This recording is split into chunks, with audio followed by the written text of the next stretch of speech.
What are you doing in my swamp?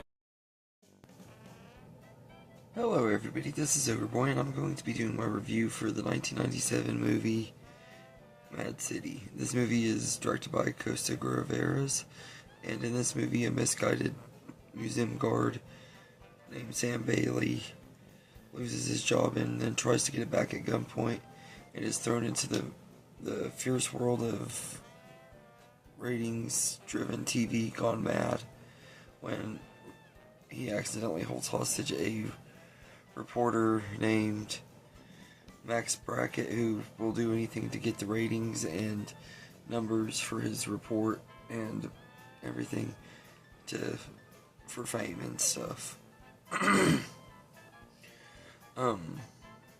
So this is a pretty excellent movie. I think this is a very underrated movie. It's one that I've always really enjoyed. John Travolta is just absolutely great in here. Sam Bailey, he does a really great job in this movie. He's this kind of not very bright person and everything. You could tell that like he doesn't really know what he's doing and stuff. When he goes in here, he takes his gun in here, thinks that if he points it at her, he'll get his job back and nothing will come of it or anything. And it's really weird and everything. He's a really weird character and everything, and he ends up holding this group of kids hostage too, and the school teacher and the owner of the museum and this news reporter and stuff, and it's done really well and everything. But I think John Travolta is great in here, and Dustin Hoffman is really good in here too as Max Brackett. I think he does a great job too, and the two of them work really good together and off of each other really well and everything. I think they both do a great job in this movie.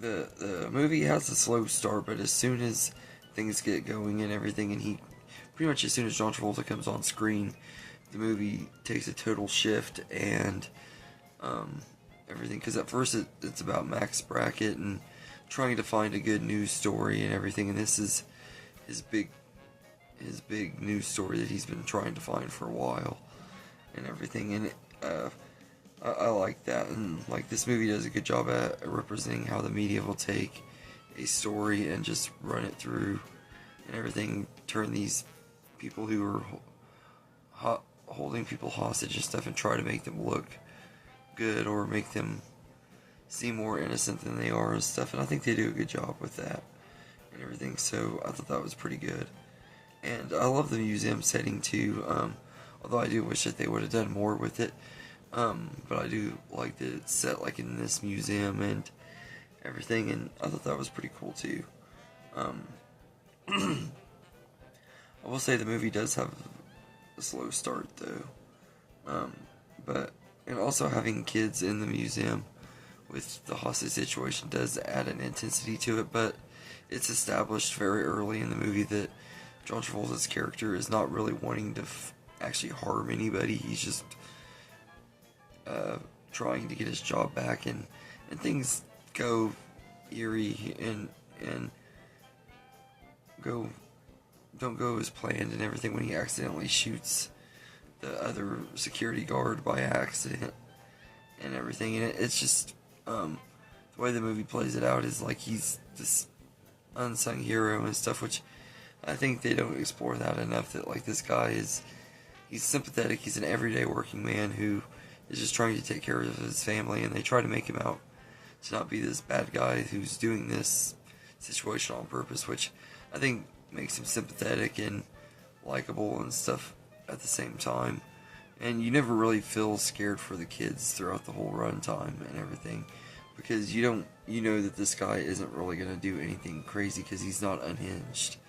And this is a unique take on that and everything. Like, he's going in here just trying to get his job back and mess with one person and ends up holding a whole bunch of people hostage without really planning on it or trying to and everything. So it's interesting how that happens and everything.